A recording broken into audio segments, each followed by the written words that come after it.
The concept of investing needs a makeover.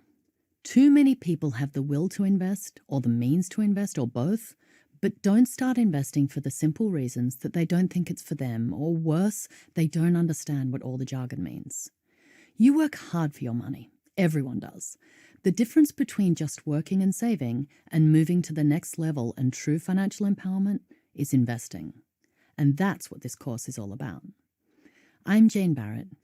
I want to share with you the importance of investing, what all that jargon means, how you can get started, and the options for where you can go to be on your way. Investing isn't about being a day trader or only for the rich. It's about understanding the terminology, knowing what questions to ask, getting insight into your own risk tolerance, and most of all, trusting that you can do it, one small step at a time. There's never a perfect time to get started investing, so let's consider today the perfect day. Here's a secret about big investment companies. They're all trying to get wealthy people to move their pile of money to them. That's why most retirement ads feature a happily retired couple at their beachside home. For many people, this is just too big a conceptual leap. The ideas most associated with investing are wealth, retirement, interest. And when you're younger, not wealthy, and maybe living paycheck to paycheck, it's hard to imagine what investing could do for you. I'm going to explore a different idea, that investing isn't all about a happy beachside retirement, but instead about buying options in life. So what does that mean? Options in life mean different things to different people, and they are different to goals. Your goals may be to get 8% return a year or have $500,000 in 10 years. These are good specific goals, but they don't take into account changes to your life along the way. Options in life are more about being able to make decisions to take you in a different direction to the one that you're on. What if you had an opportunity to move to a different state or country or go back to school or even start your own business? These options in life may cost you in the short term, but may pay back either economically or in quality of life in the long term. I experienced the idea of buying options in life when my kids were born. With twin babies at home, a long physical recovery ahead, profound sleeplessness, the idea of going back to work was truly horrifying. And don't get me wrong, I love working and I was the sole breadwinner for our growing family, but I needed and wanted to take time off work. So when we did the math on what selling some shares would mean to our long-term portfolio versus taking the short-term benefit of spending time and getting healthy and watching the babies grow, the answer was an easy one. Yes, selling some of your investments to explore a different option in life will make an impact on your longer-term success. But more importantly, so will changing your spending habits and prioritizing putting money into investments. Adapting your spending habits to prioritize investing can have a giant impact on your future financial success. And for many people, step one in that equation is to save. And instead of keeping cash in a bank account, put that money to work. Depending on your risk profile, you have a range of options like stocks, bonds, or funds that are highly liquid. Most can be sold within a day should you truly need the money. And what about if you have no money now? Great. Now's the time to learn about investing in a truly risk-free way. Think like an investor. Look for opportunities. Be curious about what's going on in the economy and with companies you like. The best way to do this is to set up a virtual portfolio. It's even more interesting when you do this with friends, family, or colleagues. It's a great way to learn from each other, especially people who have less investing experience. Their instincts and ideas are often very different from experienced investors. Regardless of where you are on your investment journey, think about your goals not just in terms of a number that you need to retire or things you want to buy, but creating a way for you to buy options in your life. A last thought to leave you with. You work so hard to earn your money. You go to school, you compete for jobs, you jostle for raises, and you spend a large portion of your waking hours dedicated to generating income for you and your family. Why not make it a priority to put your money to work for you? There are no future facts. You don't know what's going to happen, but having a healthy approach to money and investing can help buy you better options in life. Some of the more mind-bending economic and financial concepts are the ideas of compound interest, inflation, present value, and future value. It's important to understand them, as so many of our big money questions that are fundamentally emotional can be answered clearly with math. I promise I'm not going to make you learn tricky formulas in this video, but I am going to share ideas on how to think about the relationship between time and money in a different way. First, you've heard the expression time is money. It's usually applied to time wasted when you could be earning money or doing something productive, but it's even more applicable when it comes to investing. Let's start with the idea of compound interest, which is basically the way that money you invest grows exponentially versus in a straight line. Exponential growth means that you earn money on the money you've already earned. To put it in real terms, with compound interest, $1,000 invested today, assuming a conservative 4% return, will be $1,480 in 10 years, $2,190 in 20 years, and $3,243 in 30 years. It's awesome, right? But not so fast. You also have to consider inflation. In the US, a loaf of bread cost 74 cents in 1985. It's about $2.45 in 2015. So has the value of the dollar decreased? Not really, but its buying power has gone down. You get less bread for your dollar, and that's inflation. So let's play it forward. Will the cost of a loaf of bread triple again in 30 years? Maybe. The important thing to remember is that your money in pure terms will probably be worth less in the unknowable future. So what does that mean to you? If you're using a bank account to save, every dollar you save today that isn't paying interest higher than the rate of inflation means that your money will be worth less in the future. If you're investing, however, you expect the gains you make through investing to be more than the effect of inflation. So let's go back to your $1,000. Today, it will buy 408 loaves of bread, or 136 loaves in 30 years. Now let's look at the outcome of investing. Your $1,000 is 3,243, which equals 441 loaves of bread. Two more sophisticated concepts are buried in the bread story: present value and future value. These are two different ways to think about the time and money relationship. Present value is a calculation of what you need today to get to a specific future goal. Let's say I have a goal of someday buying a boat, and that boat is going to cost me an estimated $500,000. First, let's give that someday a date, let's say in 15 years' time. And then let's assume the annual return. So historical stock market returns have averaged about 8% a year, but being conservative is always good, so let's say 4%. The present value of the money that I need to invest today to buy that boat is $277,000. So with $277,000 and 15 years of investing, I should be able to afford my $500,000 boat. Good way to think of it, right? It seems a little bit more affordable now. Let's look at it a different way. Let's say I did have $277,000 lying around. The future value of that money at a 4% return is $500,000. The future value if I don't invest, however, is $277,000. But inflation will also have an effect on what I can afford with it. Probably a little more than a rowboat, but certainly not the boat I may have imagined. You can apply the concepts of compound interest and the time value of money to do the math on other life questions. A pencil and a calculator, or even better, an Excel spreadsheet, can help you make sense of questions like, when does it make sense to cash in an investment? The mathematical answer is when the average future returns on that money are more than the current projection of the asset invested. But life isn't that simple, and it's often not just about reinvesting it. Just make sure you understand the future growth that you're giving up on that money, and that the value of what you need the money for today is greater than what you'll need it for in the future. For some people, it can be hard to get out of the cycle of paycheck to paycheck. The ideas around compound interest, inflation, present and future value of money can help you think beyond where you are today and look to a more financially secure future where your money works as hard as you do. Remember, if you're just starting out on your investment journey and you have many years ahead of you, then you have something that the most successful established investors do not. You have time, and the sooner you start, the better. My husband's grandmother worked in a hospital laundry in Canada for 30 years. She was a woman of modest means, but somehow she was able to buy a house and retire comfortably. The key to her retirement?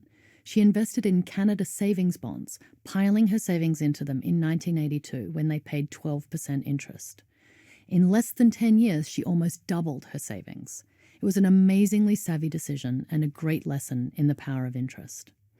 It's been a long time since interest rates were 12%, but it's still critical to understand the concepts of interest and compound interest. So let's start with the definition. Interest is what someone will pay you to borrow your money. When you put money in the bank, for example, you're essentially loaning the bank your money so that they can lend it to someone else. Bonds work the same way. When you buy a bond, it works as a loan to the government or company that issued the bond. In both cases, the bank, government, or company pays you interest for the right to borrow your money. The amount of interest you get paid is based on a number of factors, but essentially the higher the risk of not getting paid back, the higher the interest rate. This is why the US government loans have a very low interest rate, because they have a low chance of default. And junk bonds have a much higher interest rate because they have a much higher chance of default. Let's look at the impact of interest rates. Over time, interest paid out can add up, which is great, but the real beauty of interest is that it can also be compounding. This happens when you earn interest on the interest that's already been paid. Over time, this compounding effect can be considerable. As an example, take a $1,000 bond paying 4%.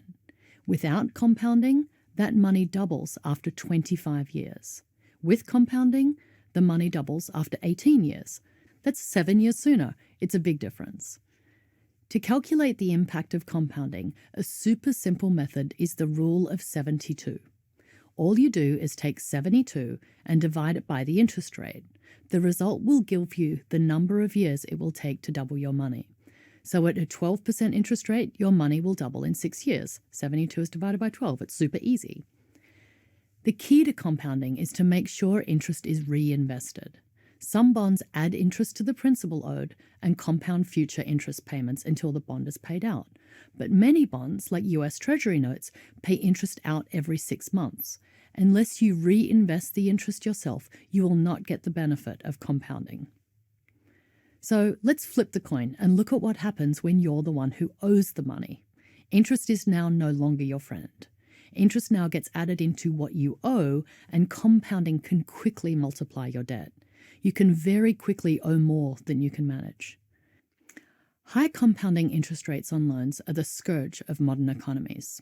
From credit card debt to payday loans, interest rates can be astronomically high. For example, using the rule of 72, a payday loan of 30% will double your debt in less than 2.5 years if left untouched. So the takeaway here is simple. Never take a payday loan. And if you do, pay it off right away. And make sure you pay something on your credit card each month. The penalty rates on credit cards are terrible. Take a look at the interest your bank is paying you for the money that you deposit with them. You're lending them the money, so they should give you a fair interest rate, right? If your interest isn't zero, it will be close to that. Now, does that make any sense? It's absolutely not. Maybe we should start looking at better places to keep spare cash, and we will. So in summary, interest can be your friend, especially when compounded, but if you owe money, it can be a terrible burden to overcome.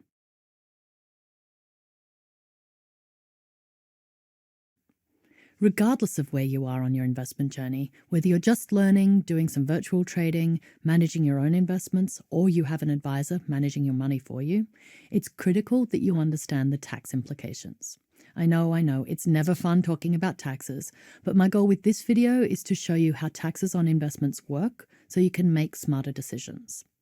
First, it's important to understand that in many tax systems around the world, income generated from investments has a lower tax burden than income generated from the hard work you do in your day-to-day job. The theory behind the difference is that investment money helps to create jobs and therefore should be treated more lightly than less productive money paid for your labor. To show you the impact of this, take $50,000 earned from 2 people in New York City. One earned the money from working 40 hours a week. The other earned $50,000 from her investment in Apple stock, which was up 50% over the years that she held it. For the first person, her tax burden, which includes all income and payroll taxes, would be about $12,500. For the second person, the tax would be $7,500, or 40% lower. It's a big difference. Before we look deeper into taxes, you need to know that there are 3 ways to earn income on investments. One is from interest, the second is from dividends, and the third is from capital gains. Interest is what your bank pays you for putting your money in their bank. It's like rent. You lend them your money and they pay you interest. Dividends are the share of profits a company will pay you to be a shareholder of their company. If you own shares in a company, you're often entitled to a share of their profits. That's a dividend. Capital gains is the increase in value of an investment from the time you bought it to the time you sold it. Capital gains can be generated from anything, from stocks to houses, antiques, or even art. Now, let's look at how each of these 3 income streams are taxed. In the US, taxed on interest is taxed the same as earned income on your paycheck. There's no lower tax benefit for interest income. Most dividends, on the other hand, are taxed at lower rate than your paycheck income. The basic rate is 15% for most individuals, and if you fall into the bottom 2 tax brackets, your tax on dividends is 0. And if you're lucky enough to be earning in the top tax bracket, you have to pay 20%. Now, for capital gains. In the US, taxes on capital gains are also lower, but only if you hold the investment for more than 1 year. This is very important to understand. If you sell your investment before you've held it for a year, the income will be taxed as ordinary income and will be taxed at a higher rate. If you hold most investments for more than a year, it'll be considered a long-term capital gain and will be taxed at 0% for the bottom 2 tax brackets, 15% for the middle brackets, and 20% for the top tax bracket. You need an account of some type to buy and sell investments. It could be a regular brokerage account, or you could use a tax-advantaged account. The US government allows you to invest in 2 types of tax-advantaged accounts, tax-free and tax-deferred. Tax-free accounts are funded with money you've already paid tax on, like money in your savings account or after you've paid tax from your paycheck. In the US, a Roth IRA is an example of a tax-free account. Once you've put the money into these accounts, you can grow them tax-free, which means there's no tax on interest, capital gains, or dividends, and you won't pay tax even when you withdraw the money. There are earning limits to these accounts, so make sure you earn less than the limit. Tax-deferred accounts use money that you have not paid tax on. Often it's taken straight out of your paycheck, or you get a tax credit on the money that you put into the account. 401ks and traditional IRAs are examples of these types of accounts. This allows your money to grow without paying tax on the gains, but it is not tax-free. You will pay tax on the gains when you withdraw the money. The benefit of this account is that when you do pay tax, you'll do it when you retire and your tax rate is lower. It's also important to note that these tax-deferred and tax-free accounts are built as ways to save for retirement. They're not built for speculation. So there's very stiff penalties for early withdrawal. So if you put money in these accounts, make sure it's money that you can put away for the long run and you won't touch it until you retire. 25% of Americans use these accounts too early and pay hefty penalties. So that's tax. It wasn't too bad, was it? So I hope you see that there's tremendous tax advantages to investing. Combine them with the idea of compound interest, you now see why it's more important to invest versus just save your money.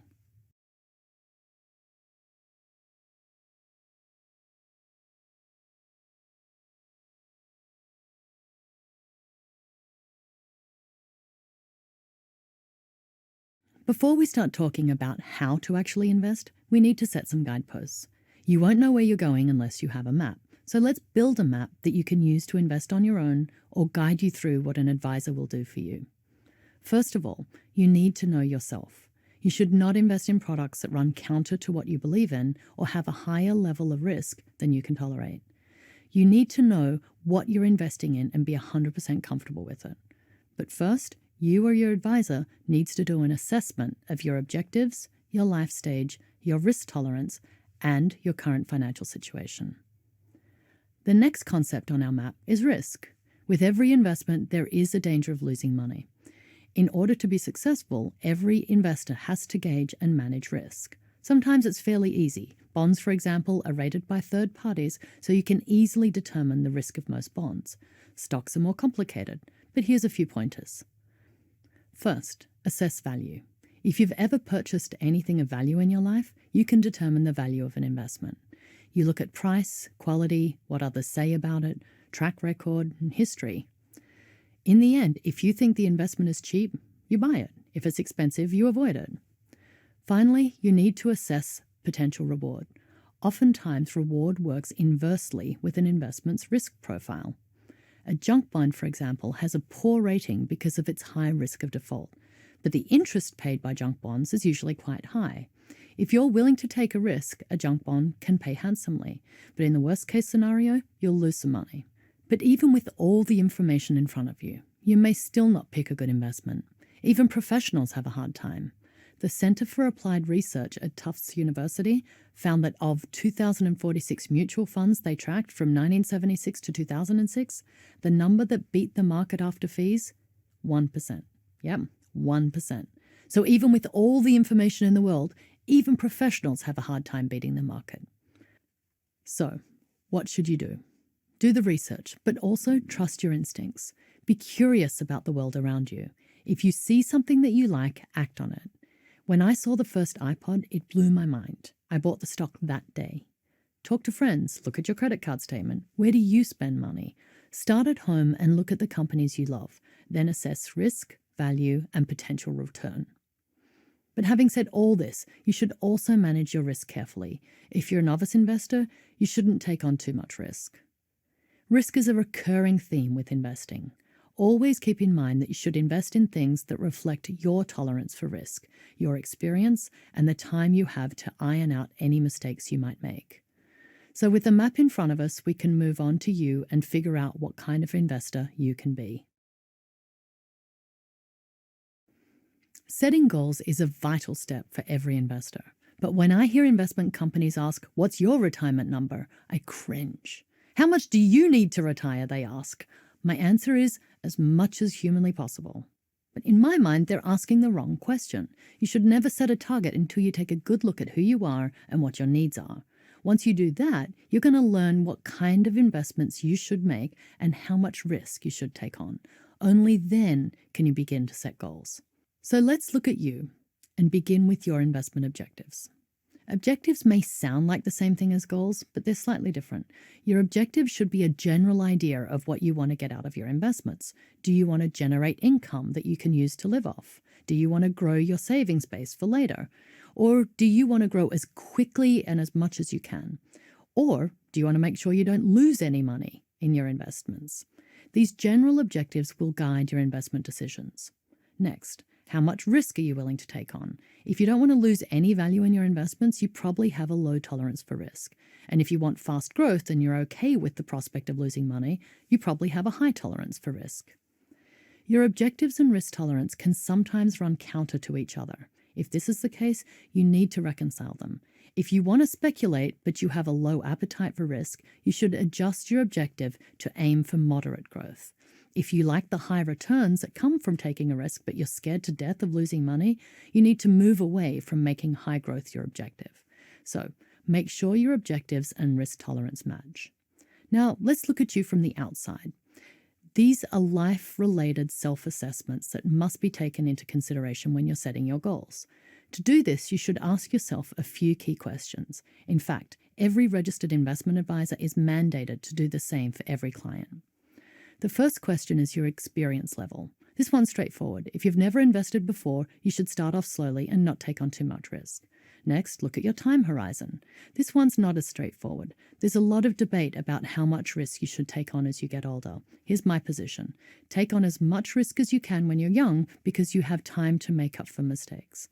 When you're near retirement, evidence shows that keeping a higher level of risk pays off because you have so much more to invest. Retirement doesn't mean you stop investing, so don't cut your risk too much unless you just can't tolerate the risk.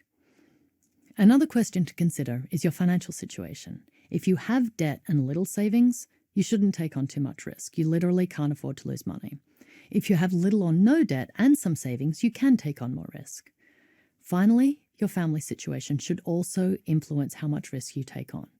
If you have a family, you need to be more conservative to protect the savings you have, especially for things like healthcare and education. So now, let's look back at your objectives. Again, you need to modify your objectives to match your self-assessment. If you're inexperienced, have some debt, and have a family, you need to be very conservative with your investments to protect your savings. If you're young and childless, you have experience, have a little debt, and disposable income, you can take on a considerable amount of risk. So you may have noticed that we don't have a goal or a number. We just have a general idea of investment objectives and a risk profile. That's great. Now you can build a portfolio to match your objectives and risk profile. In the meanwhile, here's a goal for you. Save as much money as possible based on your objectives and tolerance for risk. And this is only one part of a bigger picture. You should also think about budgeting and debt reduction, things that will help you save more. In the end, you'll generate savings, and these will help buy you options in life, and your future will thank you for that. One of the hardest things about investing is getting started. And one of the things that stops people getting started is understanding what all the words mean. In this video, I'm going to cover the 5 basic building blocks of investing. I'll start with simple low-risk products and move up the scale to more complex higher-risk products. So let's start with something simple, cash. Cash is the easiest thing to understand because we use it every day. You can invest in cash equivalents, also known as money market accounts, or certificates of deposits, also known as CDs, or T-bills. These pay slightly higher interest rates than your trusty savings account, but you can't move money in and out of them easily like a bank account. For something that has better returns but more risk, let's look at bonds. Most people are probably familiar with savings bonds. Bonds are also called fixed income instruments. They're essentially a loan you make to a third party for which you get paid interest. There's a vast range of bonds available. They range from essentially risk-free bonds issued by governments all the way to super risky junk bonds issued by companies. The rule of thumb with bonds is that the higher the risk on the bond, the higher the interest rate you'll be paid. One of the nicest things about bonds is that they're all rated by bond rating services, so you can very easily look up how risky that bond is. The fees on bonds are also generally super low, usually a transaction fee to buy and sell them. The next investment category you can put your money into is stocks. Also known as equities or shares, a stock is literally ownership of a piece of a company. So if you own a common stock of Apple, you are an owner of Apple. And as an owner, you're eligible to share in the company's profits through dividend payments. You also have shareholder voting rights, and because stocks are traded in public markets, the value of the stock changes. So, if you invest in a good company and the value of the stock goes up, you'll be able to sell your shares for more money than you bought them for, giving you a gain on your investment. The cost of holding stocks is just the cost of buying and selling them, usually just a few dollars. Finally, it's important to know that historically, US stocks have averaged a real 5% annual rate of return in the 20th century. The next investment category are funds. There are funds that you buy and sell, just like a stock, on an exchange called ETFs. These are exchange-traded funds. Some are built to match a specific index, like the S&P 500, for example. In fact, for every share of an ETF, there exists a basket of stocks of that targeted index. The beauty of an ETF is that they can reflect a specific index. So if you want to match the overall return of the market, an ETF's perfect. You won't beat the market, but you certainly won't underperform either. And they are, for the most part, low cost. You have to pay a fee to buy and sell ETFs, just like stocks, but on top of that, you have to pay a fee as a percentage of what you own. For large funds, this can be low, sometimes less than 0.1%. But for smaller, more exotic funds, fees can hit 2% or more. But overall, ETFs can be a powerfully low-cost, low-effort way of getting into investing. Mutual funds have traditionally been a very popular way to invest. They operate differently than stocks and ETFs. They're not traded on an exchange, so you have to go directly to mutual fund companies to buy and sell them. The big point of difference to ETFs is that mutual funds are usually actively managed, so they have experts who buy and sell holdings to take advantages of changes in real time. But one of the big problems with mutual funds is they charge a lot of fees, because there's people managing these funds who need to be paid. After their fees have been taken out of your investment, it can be quite difficult for you to beat the market. You may also have to pay a sales fee or load. The final area I need to mention is the world of alternative investments. These are annuities, whole life insurance products, private placements, and hedge funds. For people getting started, I recommend they stay away from these investments. Most of them have heavy fees or are offered by non-fiduciary standard providers. And many of these products are not liquid, meaning they're difficult to sell. They're difficult investments to understand and manage, and often do not provide enough return to cover the cost. For people getting started with investing on their own, I recommend getting familiar with stocks, bonds, and ETFs as step one. And for investors working with an advisor, I recommend steering away from complicated products, as they usually come with complicated fees, and to make sure your advisor is very clear how much the different investments are costing you. You know that expression, it's like money in the bank? It's an expression of surety, of guarantee, a sure thing. As a reference to safety, the expression works well. Money in the bank is very safe. But what about using bank accounts as a way to invest? I'll cut to the chase and tell you straight out that money held in bank accounts is a terrible investment idea. Between fees and low interest rates, keeping money in the bank is a great way to not make money. Cash in the bank is great because it's safe and easy to get out. This easy to get out part is called liquidity. You can access your money by ATM, check, wire transfer, ACH, bank teller, PayPal, Venmo, but because banks pay such low interest rates right now, you should keep only a minimum amount of money in your bank account. Try to keep 2 to 3 months of expenses in the bank. This will give you enough cash to weather any bumps in the road and have a large enough balance to avoid annoying bank fees. If you can manage to save more than 2 to 3 months of expenses, you should think of moving extra money elsewhere. If you have money that you don't need right away, but you still want to keep it safe and relatively liquid, you could look at cash equivalents. These are investments that pay better interest than savings and checking accounts while still offering the safety and liquidity of a bank account. The first level of cash equivalents is a certificate of deposit, a CD. These are bank deposits with fixed terms. If you know you don't need your extra cash until, let's say, you begin shopping for the holidays, you can put that money in a CD that matures on November 30. For allowing the bank unrestricted right to use your cash for those few months, they'll give you a better interest rate. The only problem with CDs is if you need to get your money early, you can get it, but you'll be charged a penalty. A more favorable place to park your extra cash is in what is called the money market. The money market refers to a market that trades only in highly liquid, short-term investments. Some of these are available to small investors, such as the US Treasury bill, which is a type of short-term bond issued by the US government, which come in $1,000 denominations. These can be bought through a bank or through a broker. Another way to access the money market is through money market accounts at your bank. Money market accounts take your deposit and invest in short-term investments. You have to ask your bank if they have a money market account. If they do, they should be paying you slightly higher interest rates than a traditional deposit account. One last word on cash deposits. If a bank talks about annual percentage rate, the APR, they're referring to the rate of interest you get paid on your deposit. But it's just as important to know how often the interest is paid. If it gets paid out frequently, you'll then earn interest on your interest, earning you more money. So make sure your interest is paid out more than once a year. At the moment, bank deposits offer depressingly low interest rates. And with the price of goods rising, the money you leave in the bank actually buys less and less over time. So it's really important to look at other places to put your money. How would you feel if I told you the only way you could buy a house was that if you paid for it entirely in cash? It's hard to imagine, right? And that's why loans exist. Loans make big, important purchases possible. This is essentially what a bond is, a loan that you make to a company or government so they can finance large projects. In order to do this, they issue bonds. Government issue bonds, which are also called government notes or bills, are considered quite safe. Cities, states, and federal governments all issue bonds. With rare exceptions, governments always pay back their bonds. When a government fails to pay its bond, which is called a sovereign default, its impact to world markets is quite severe, so it is avoided at all costs. Some government bonds are also tax-free, so if you fall into a high tax bracket, a tax-free bond can be used as a way to earn income without having to pay tax on the interest. Corporations also issue bonds.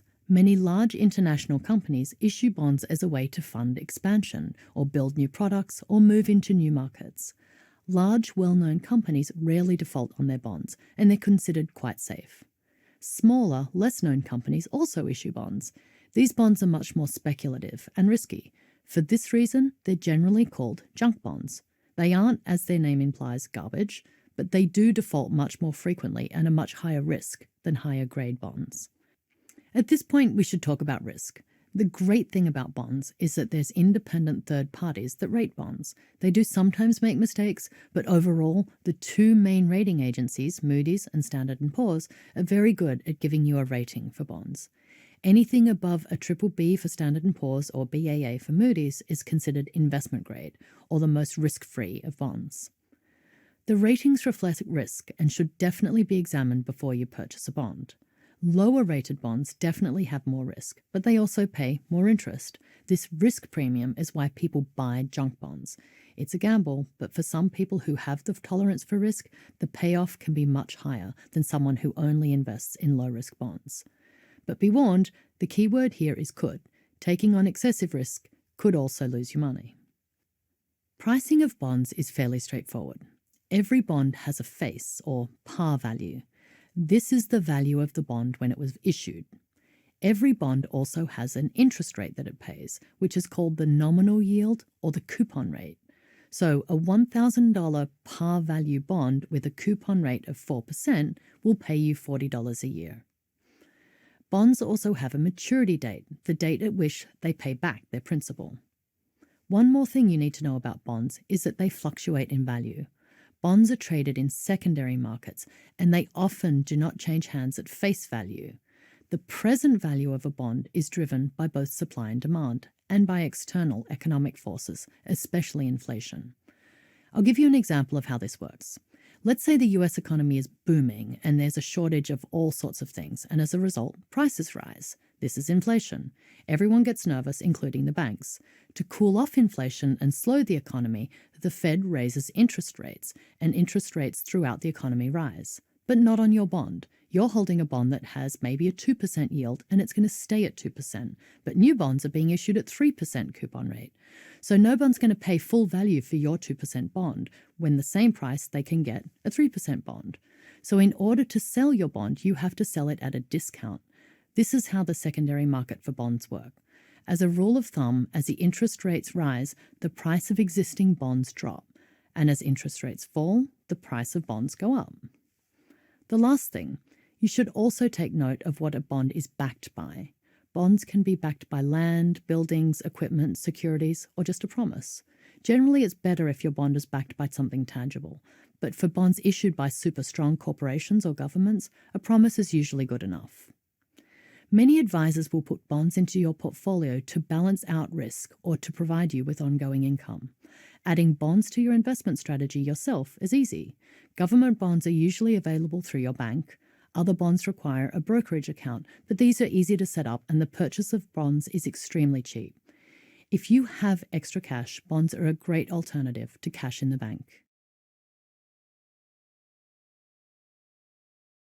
If you had a choice to invest in real estate, gold, bonds, or stocks, which option historically has given the best return? It's stocks, hands down. Through thick and thin, the US stock market has returned 5%. Even after depression, dot-com bubbles, economic meltdowns, stocks still have the best returns over time of all asset classes. So let's look at stocks and see why they have traditionally been such good investments. First, let's start with what a stock is. Stocks, also called equities or shares, are an ownership stake in a company. When you buy a share, you actually become an owner of a small percentage of a company. There's two types of stock you can buy. First are common shares. These are by far the most widely used form of stocks. They give the shareholder the right to vote at shareholder meetings and a right to a share of the company's profits, if the company offers dividend payments. Common shares are traded on stock markets and have prices that fluctuate depending on supply and demand and market forces. Preferred stocks are a different class of shares. They're also an ownership stake in a company. Generally, preferred stock pays a higher dividend than the common stock of the same company, and their payments are fixed and predictable. Typically, a preferred stock's value is driven more by the dividend it offers than by the company performance. This means that preferred shares don't move up and down in price as much as common shares. Because preferred shares are based on regular dividend payments, they behave more like a bond than a share, regular income, and relatively stable value.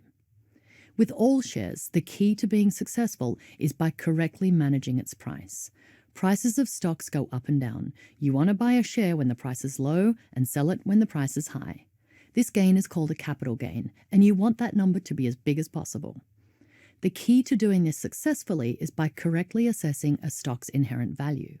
At any moment in time, a stock's price is not a perfect reflection of a stock's value. It's essentially the unlocked potential of the stock. If you can find a stock with lots of unlocked potential and buy it, the price of the stock will rise as the value is unlocked. I'll give you an example. The day Apple launched the first iPod, the stock price was the equivalent of $1.22. At the time, Apple stock looked expensive, but now Apple stock costs over 100 times that. Was Apple undervalued on that day? Absolutely. But who was to know how well Apple was going to do? Did anyone know the iPhone was coming or the iPad? No. But the iPod contained the seeds of massive untapped potential for Apple. So just like buying any product, you want to calculate the value in a share. And this is the holy grail of Wall Street. And I can tell you this right away. There is no perfect way of measuring value. But I'll also say this. You can do it. You have the skills to find value in stocks. And this is where you start. Where does your money go? What products do you love? What products are your friends talking about? What was your last aha moment when you bought something truly breakthrough? What will the world look like in 5 years or 10 years? And what companies will be the market leaders of that world? These questions all form the basis of your stock valuation. And the difference between the price of a stock today and your perception of where it will be in the future will determine whether the stock is undervalued or overvalued. And you want to buy the undervalued stocks and sell the overvalued stocks. A bonus is if you find a stock that you love but others hate. An example is Netflix when they moved from DVDs to a digital model and raised their prices. People hated the idea and the stock got crushed, but when their decision proved to be smart and subscriber growth shot up, the stock soared. The lesson here? Buy from the pessimists and sell to the optimists. And this is the value of stocks. As an owner of a smart company, you can and should benefit from their smart ideas and the growth that these ideas create. Finally, you'll need a brokerage account to trade stocks. Fees on transactions are only a few dollars per trade now. Most brokers have good research you can tap in for free. It's a little complicated to open a brokerage account. It's also known as a trading account, and you'll have to answer a lot of questions, but it's well worth the effort. A company can grow from a startup in a garage to a multinational conglomerate within a single generation. No other asset class can do that. And that's why stocks can grow like no other asset class. And that's why it's so important that you learn about stocks and make them part of your life for the long term. Remember the words of Warren Buffett. The stock market is a device for transferring money from the impatient to the patient. If you need a bit of help investing, you might want to leverage some experts. Wall Street is full of them. And funds are a great way to do it. First of all, funds are pooled stocks or bonds, which are put together to attain an objective. These objectives can be anything from generating income to investing in gold to matching the movement of a specific index. These objectives are contained in a prospectus, which is an overly complex but important document, so make sure you check the fund's objectives to make sure it matches your own. The best thing about funds is that they're created by experts. They're either actively managed, where the fund's holdings are constantly rebalanced to match objectives, or they are passively managed, where the fund is expertly set up and allowed to run on its own. Either way, you get the help of an expert. Funds also allow you to do things that you can't do with a single stock or bond. Because they're pooled investments, you can get the advantage of spreading your investment amongst various different holdings, which allows you to access more opportunities, as well as spreading your risk across more investments. There's two types of funds: mutual funds and exchange-traded funds. I won't go into the structure of one versus the other, but they are different. The most important structural difference is that ETFs trade freely on an exchange, and a mutual fund is bought or sold after the market closes, directly with the issuer of the mutual fund. There's definite differences between mutual funds and ETFs. Generally, mutual funds are actively managed. This gives you day-to-day confidence that a smart person somewhere is working to make sure your investment is well taken care of. ETFs, on the other hand, are generally passively managed. They're all built to mimic a set index, and once they're set up, they run on their own. Mutual funds also have the benefit of low minimum investment sizes and automatic and free dividend reinvestment, where any income generated from your mutual fund is automatically reinvested into shares of that mutual fund. Mutual funds also give breaks in fees for higher levels of investment. ETFs have the benefit of price. Because they're passively managed, you don't have a lot of high-priced talent to pay for. Some of the largest funds have annual fees that are a fraction of a percent. Because they're traded like a stock on an exchange, you also have to pay a broker like Schwab or E-Trade to buy and sell those ETFs, but these should be less than $10 per trade in the US. You also need to be aware of a cost called the spread, which is the price between what the buyers and the sellers are willing to pay. Big spreads increase your buying price and reduce your selling price, but these can be reduced substantially if you stick to the more popular, highly traded ETFs.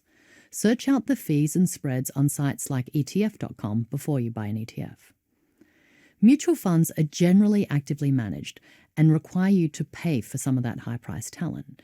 An expense ratio is an annual fee that pays for this talent. The average fee on a US mutual fund is 1.25% of your investment, and you pay for it year after year, even if the fund goes down in value. It may not seem like much, but if you make a 5% return last year, you'll have to give a quarter of your profit back to the mutual fund company in fees. Added to this are loads. These are commissions paid to brokers when you buy or sell a mutual fund through brokers, banks, or insurance agents. These can be as high as 5 or 6%. There are no-load funds, but they too can charge a fee as long as it's less than 0.25% per year. I can't stress enough how worthless these fees are. They are sales fees and do not pay for the experts who run the fund. These fees are worthless and should be avoided at all costs. So, how about performance? First of all, there's no evidence that a fund that charges a higher fee, ostensibly for better advice, generates higher returns. Added to that, even with experts behind you, the fees for an actively managed fund will, on average, give you lower returns than the overall market. So the bottom line, if you buy and hold a few select funds for the long term and don't trade them too often, ETFs are your answer. If you have less than $1,000 to invest or have a 401k with limited options, a no-load mutual fund may be a better option. If you're working with an advisor or someone who's buying on your behalf, be careful that they aren't putting you into high-cost funds or funds that hold assets that you may fundamentally disagree with. So that's funds. This market has really expanded in the last decade, and there's now some fantastic low-cost options out there. If you do your homework and avoid fees, funds can be an excellent option for your portfolio. In the world of investing, the basic building blocks are cash and equivalents, stocks, bonds, funds, and insurance. It seems the odd one out is insurance products, but bear with me. Insurance is much more than just what you buy to cover your car, house, or life. There are insurance products that have all the dimensions of an investment product and should be considered as such. First, most types of insurance are an expense, not an investment. You pay a premium to get the insurance and often an excess if you use it. For example, you may pay $1,500 a year to insure your car, and if you get into an accident, you may have to pay the first $500 of costs, but the insurance company will pay the rest. It's pretty straightforward, right? The insurance company decides how risky you are to insure, and they do a whole lot of math called underwriting on how much you should pay. The essence of underwriting is the same with insurance-based investment products. The two main products we'll cover are whole life insurance and annuities. When people think of life insurance, it's usually term life.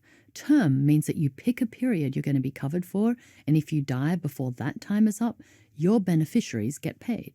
If you don't die before that time is up, you get nothing. Whole life has both an insurance contract, which will pay a stated value when the insured person dies, as well as an investment component that grows in value that the insured person can withdraw or borrow against. Annuities, whether fixed or variable, are insurance products that you pay into with the intention of the annuity paying out when you're older. A fixed annuity means that you'll be paid the fixed rate of return every year until you die, which, imagine you set yourself up for a $1,000 per month annuity in 1990. By 2020, $1,000 a month may be far too little to live on. A variable annuity, on the other hand, has much more flexibility for payouts that can work with inflation, but they can also be higher risk. The critical things to consider if you're buying either whole life insurance or annuities are the terms, the fees, and the risk. These two categories of investment products are particularly complex and jargon-filled, so make sure you know what you're signing up for and paying for. Because they both deal with the most emotional question of all, the "when am I going to die" question. These can seem like great products to protect yourself should you live for a long time. Make sure you benchmark these products against simpler products that may or may not have higher rates of return, and ask the critical questions. How much commission are you being paid to sell me this? What are the annual fees? When can I access my money? What are the tax implications? Variable annuities in particular have been growing in popularity recently, and with good reason. They earn huge commissions for the people who sell them. So, as with all investment products, do the math carefully on what you need to put in, who's getting paid, and what is your expected return. And not just on the product in isolation, but in the opportunity cost of not being able to put that money to work elsewhere. If you can get a 2% return with a bond or a 5% average return from equities and ETFs, would the money you're putting into insurance products potentially earn more elsewhere? And as with everything, it comes back to risk and what level of risk you're comfortable with.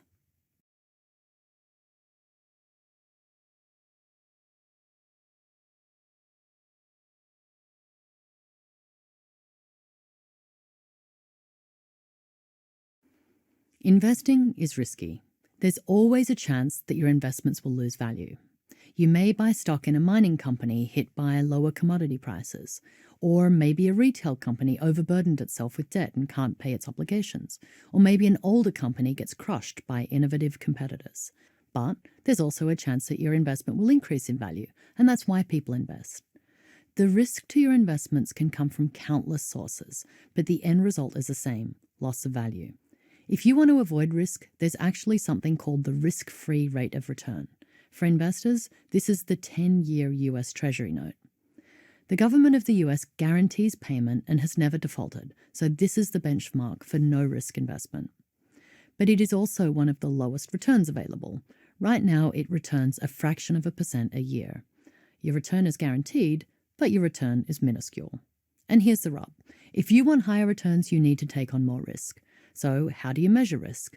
For bonds, it's easy to measure. A third party rates every bond, so you can look at the rating and easily gauge risk. The ratings reflect the chances that the bond issuer will pay the interest they state and return your principal. For stocks and funds, it's much harder to gauge risk.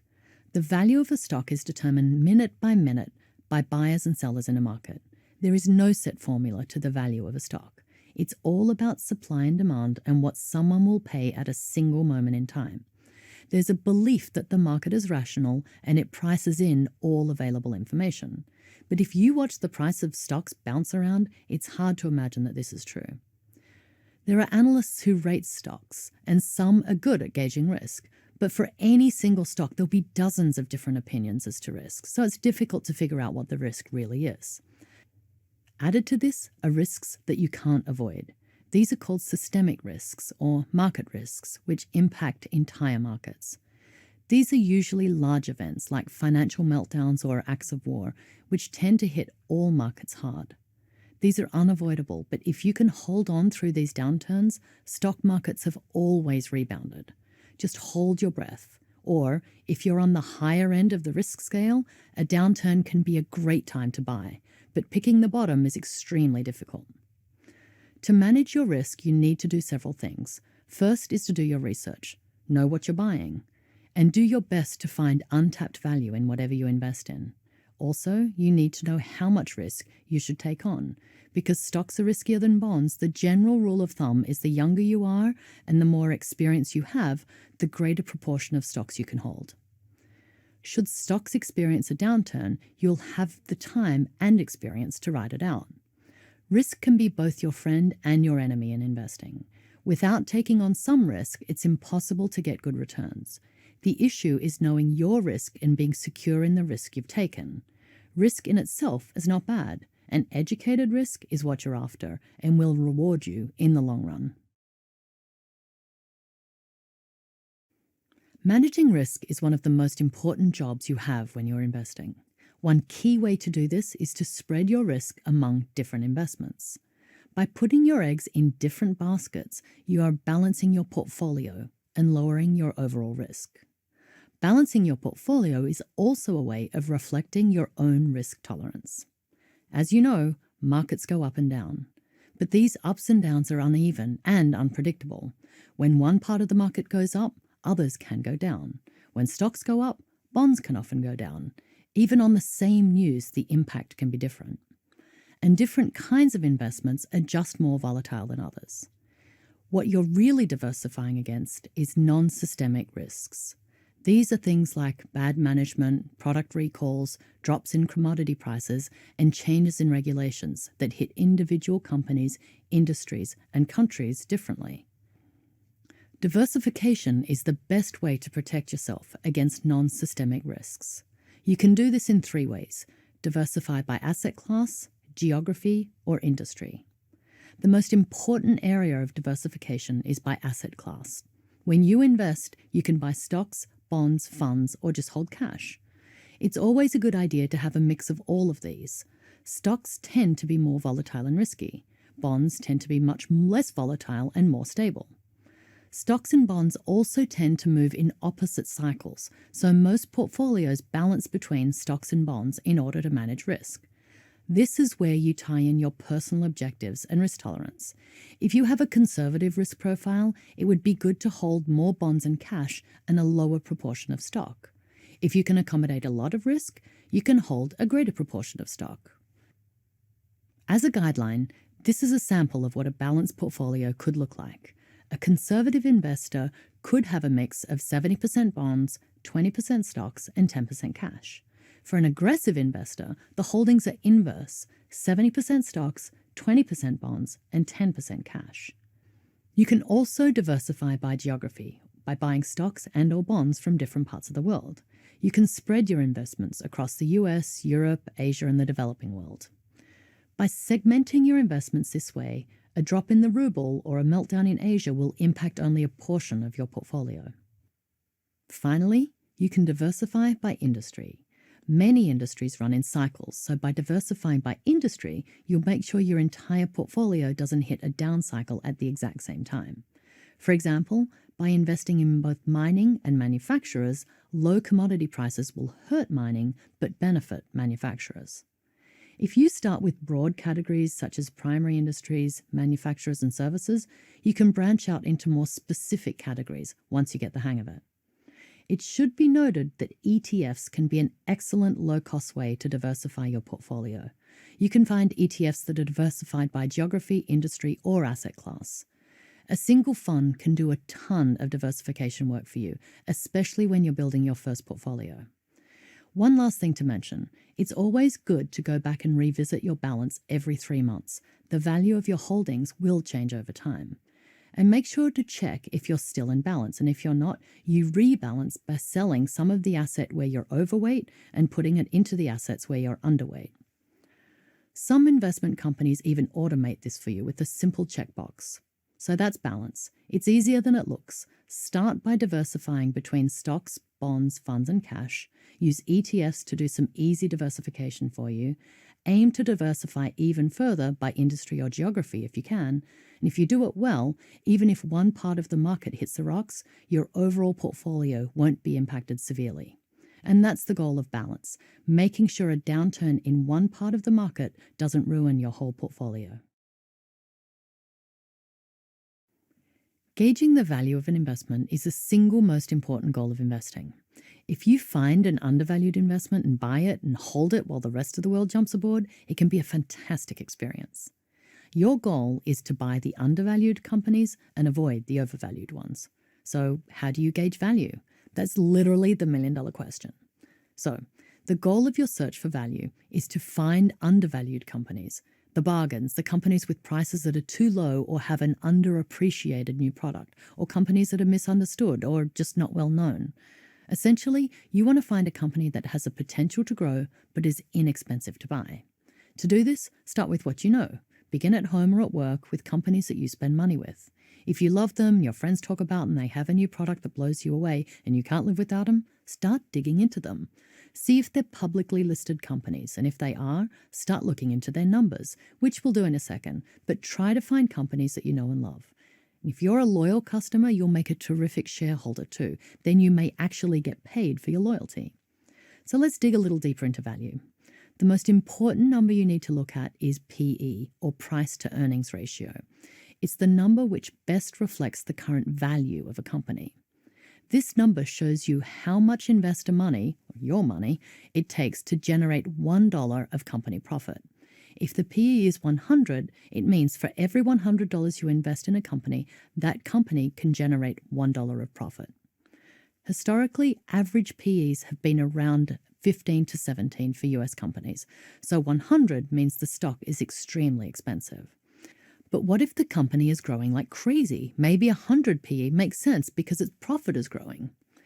To take that into consideration, you can look at something called a PEG ratio. This divides the PE by predicted growth. So a PE of 100 for a company expecting to grow 100% next year gives you a PEG of 1. 1 is great.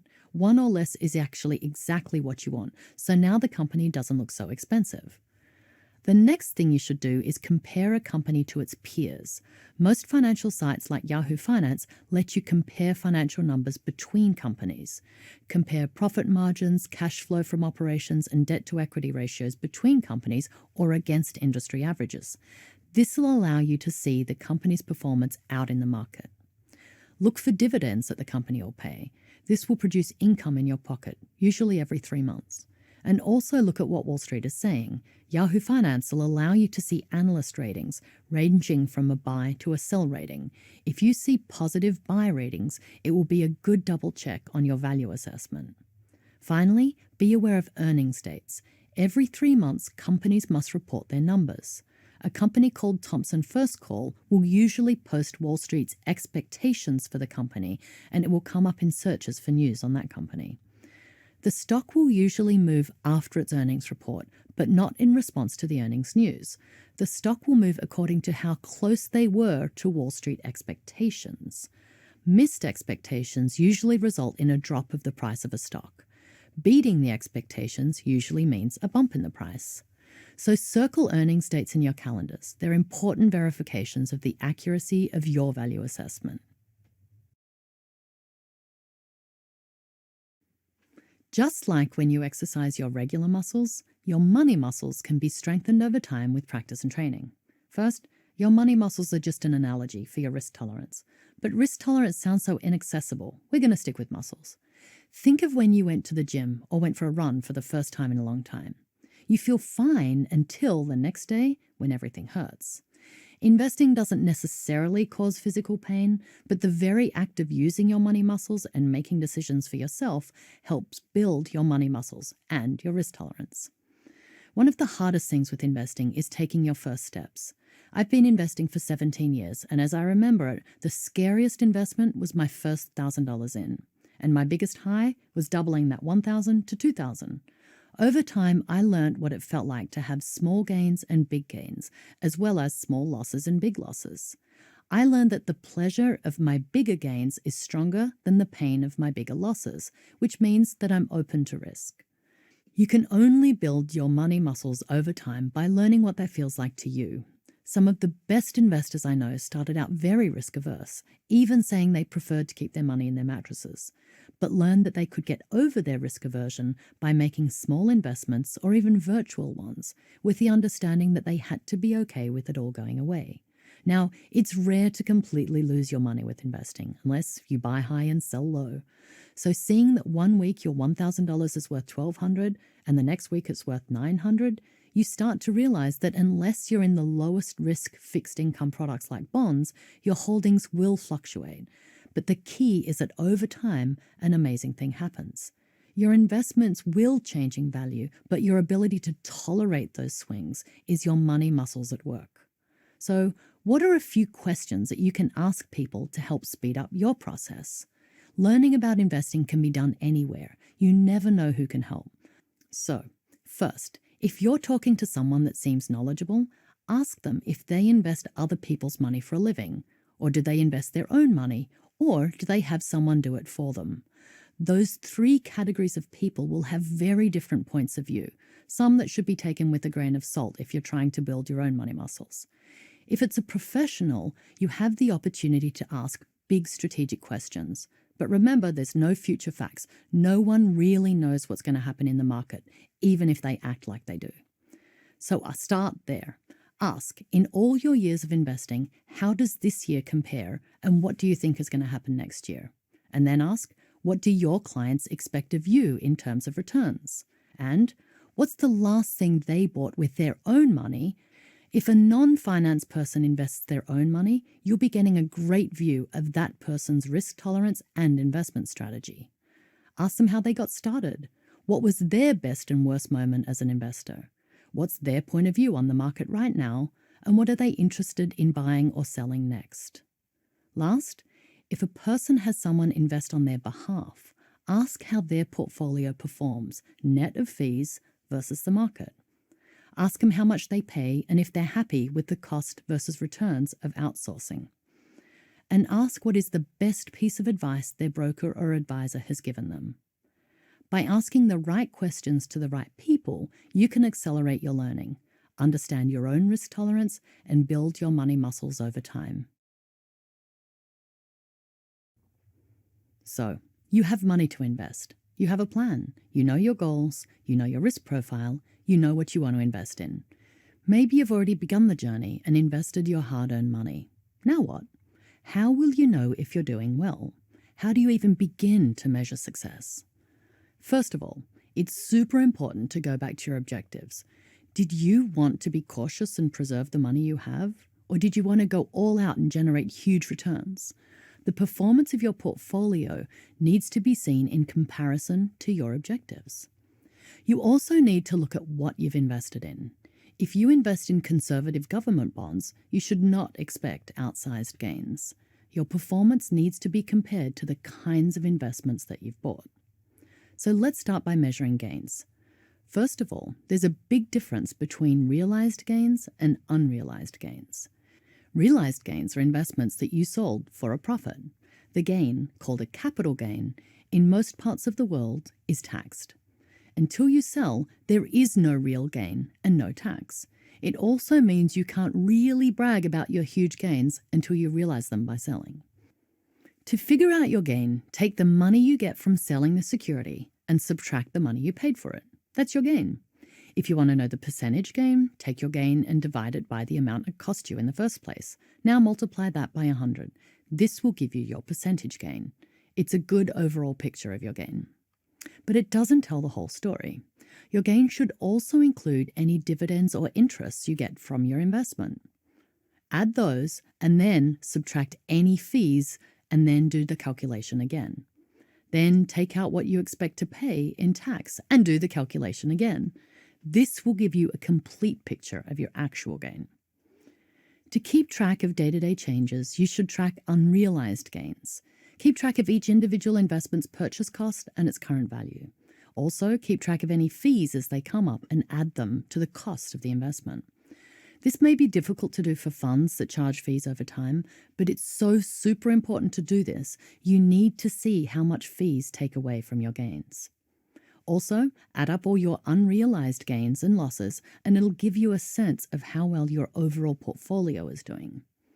If you need help, there's many sites online that will do the tracking for you for free, but it's super important that you track it over time. What's a different way of measuring success?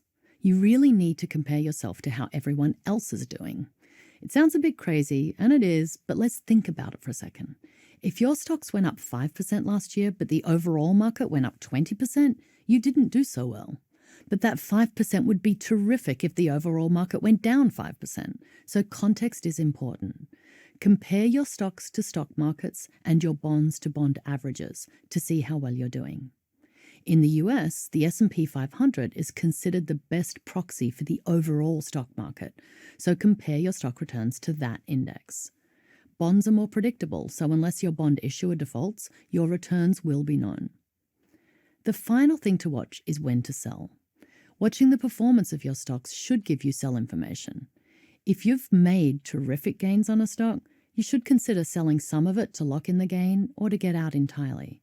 Don't be too greedy. If a company's stock drops because something is fundamentally wrong with the company, such as restated earnings or lawsuits or plummeting sales, it may be time to bite the bullet and sell at a loss. Always have an exit strategy. So that's how you measure progress. You should look at it as often as you can and as carefully as you can, making sure you incorporate all costs. By watching your progress, you'll close the loop in your investing journey, giving you feedback to help you make good investing decisions.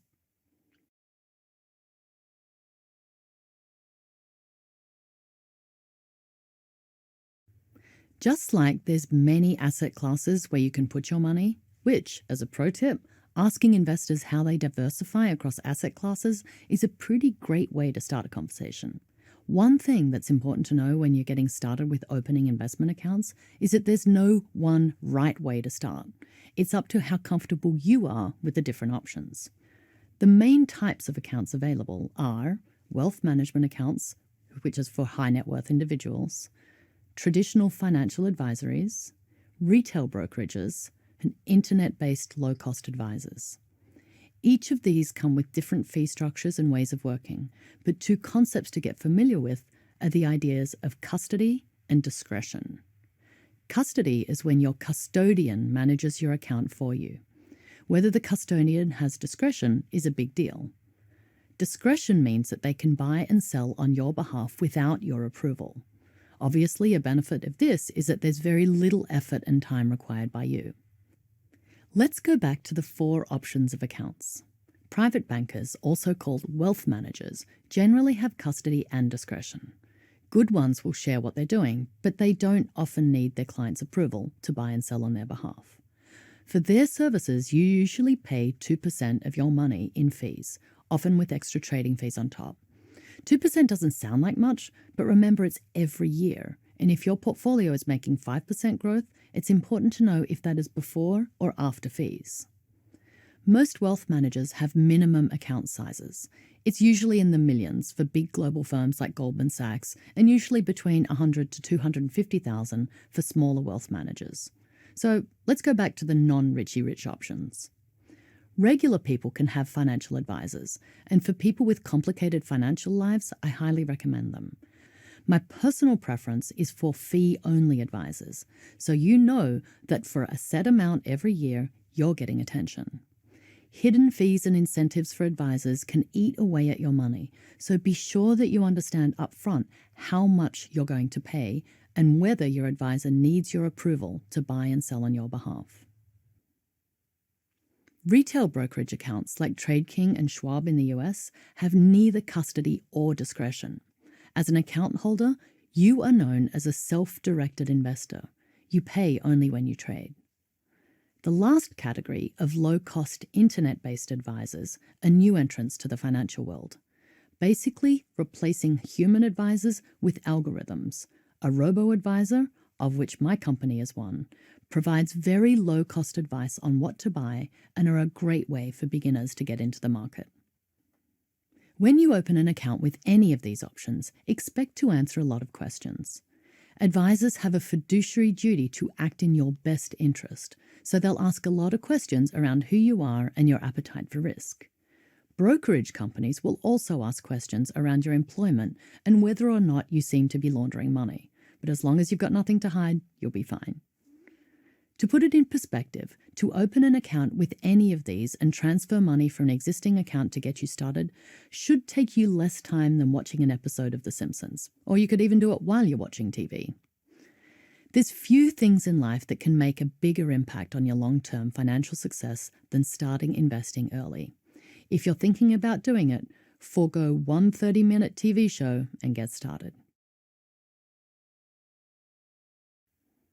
There's never been a better time to build your own investment portfolio at low or no cost. However, there's a far greater cost involved in investing than fees or cost per trade. It's the cost of not knowing what you're doing and letting fear or emotions drive your decisions. So, what does do-it-yourself mean? The official financial industry term is retail investors. It doesn't mean that we buy retail stocks. It means we're buying ourselves through a broker. Think of the different asset classes, from real estate to bonds or art to funds. Most investments that you buy have a middle person involved, a broker. And stocks, bonds, funds, and cash equivalents are no different.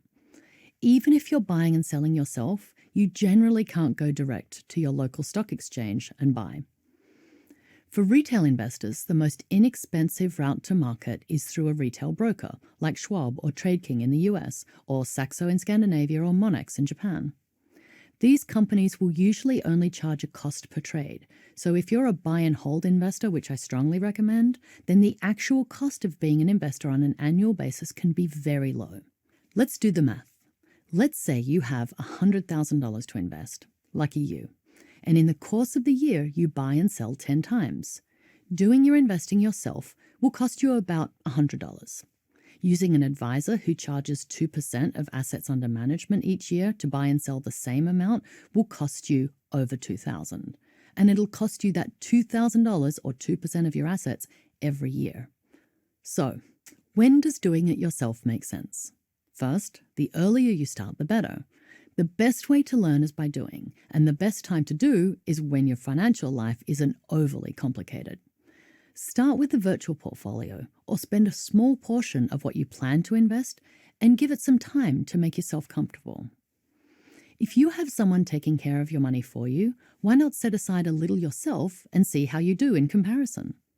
The key to getting comfortable is understanding your own risk profile and how you feel about gains and losses, as well as being able to not panic or get emotional about watching your numbers go up and down, which they will every day. Or you're also considered a DIY investor if you open a Vanguard account, pick a target date retirement fund and contribute to it over time, and don't touch it till retirement. This passive approach may not teach you much, but given their low costs, there's a good chance you'll come out ahead versus paying someone else to invest that money for you. A few things to watch for as you manage your own investments. First are taxes. Remember, you don't make or lose money until you actually sell an asset or you earn interest or dividends. Your brokerage will send you the relevant tax form, so make sure you include gains and losses in your tax return. In the US, capital gains taxes work differently depending on how long you hold a stock for, and if you buy and sell that same stock within a year, you'll pay your full income tax rate. But if you hold for longer than a year and then sell, that drops to 20% or less. Depending on your tax bracket, this can mean significant extra dollars in your pocket. Another thing to watch for is fees. A good rule is that the more complicated an investment is to understand, the more likelihood it has hidden fees. Mutual funds were once the darlings of the investment world until lower-cost ETFs came along. If you're buying mutual funds, make sure you understand the fee schedule before you press buy. And volatility can make a retail investor think that they need to be more active. In the words of Jack Bogle, who's the founder of Vanguard, when times are volatile, he advises you to don't just do something, stand there. Activity benefits everyone in the financial ecosystem who makes money on transactions, but buy and hold has proven to be a much better do-it-yourself strategy in the long term. As an investment advisor, I have an unusual goal. Through my company, I want to empower my clients to be lifelong, self-directed investors, to earn and keep as much money for themselves as possible. And a great way to do that is to be a confident investor who can minimize the expenses associated with investing. It can take time and effort, but the rewards can be significant. For as long as there's been money, there's been people who charge a fee to hold it or manage it for you. The world of financial advice is a vast and complex one, and it can be hard to know where to start when you decide you want some help. First thing, consider your goals. What problems are you looking to solve? Is it to save you time across a variety of financial issues? Is it to grow your nest egg? Is it to help you budget and save? Your goals will then narrow down the different types of advisors that are right for you. Remember, an investment advisor is not necessarily a financial planner. The difference is that an investment advisor is focused on growing your assets, and a financial planner is focused on the spectrum of your financial life, from insurance to trusts to budgets. If it's the latter you want, look for someone with a high certification level, such as a CFP, which is a certified financial planner in the US. The main thing to find out is if they are bound by fiduciary duty to you. This means that they must act in your best interest versus theirs. You know those people who try to get you to buy higher interest CDs when you go to the bank? They have no fiduciary duty to you. Their goal is to get your money out of your savings account and have it committed to the bank for a fixed term. The question, are you a fiduciary, very quickly separates the advisors from the salespeople. The next thing to consider is their cost structure. I strongly recommend working with a fee-only advisor. That way, you know exactly how much they're being compensated. Many advisors work on an AUM model, which stands for Assets Under Management. They look at the total amount that they're managing for you and take a percentage every year. So measuring your advisor's progress against your goal when working with an investment advisor is simple. Make sure they outperform the market by at least the value of their fee every year and not as an average. So let's say your investment advisor charges a standard 2% AUM, meaning that if you give them $50,000, they will take a $1,000 fee every year. And let's say the market in the last 5 years has gained 8% every year. That means your advisor has to consistently deliver 10+% growth to justify their 2% fee. Otherwise, you'll be better off putting that money into a fund that tracks the market, so at least you're getting an average return, or doing it yourself. Now, when times are good, it's easy to point fingers if things aren't going well. The true test of a great advisor is how they protect you when times are bad.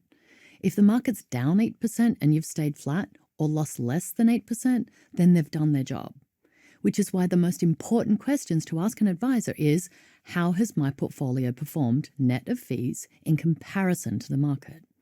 And don't be afraid to ask questions like, how much in total are you being paid for servicing my business? And also, don't be afraid to negotiate. You'll set yourself up as a client that needs attention, as someone who's willing to negotiate is probably someone who's willing to change advisors if they aren't getting the returns and the attention they need. One last thing. What if you don't have the money to invest right now and just need help with budgets, insurance, and debt reduction, for example? Financial planners can be very helpful here in setting you up with a plan. However, one thing an advisor cannot do is make you change your spending habits, which, in my opinion, has a giant impact on future financial success. Up until recently, there really was only 2 options in managing money: doing it yourself or outsourcing it to an advisor. In the last few years, thankfully, things have changed. If a hands-on advisor charges 2% to give you individual advice, it stands to reason that a digital version of that advisor should be cheaper, right? The new generation of digital advisors are called robo-advisors. Here's how they work. Every client has to share the same information that you would share with a traditional advisor, including your income, goals, risk profile.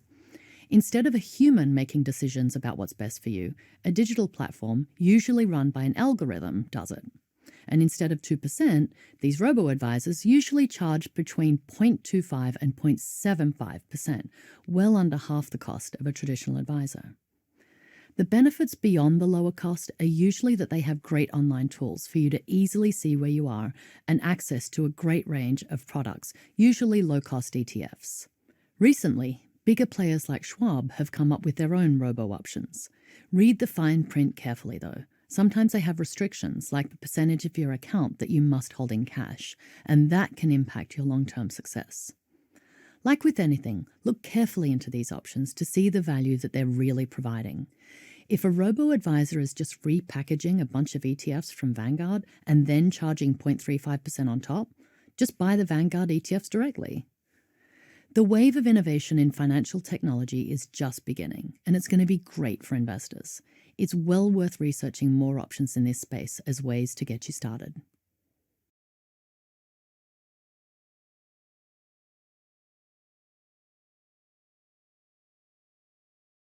The world is filled with options on where you can invest your money, from real estate to art, from funds to beanie babies. Well, maybe that last one isn't technically an asset class. There's no one right way to get started with investing or optimizing the investments you have, regardless of asset class.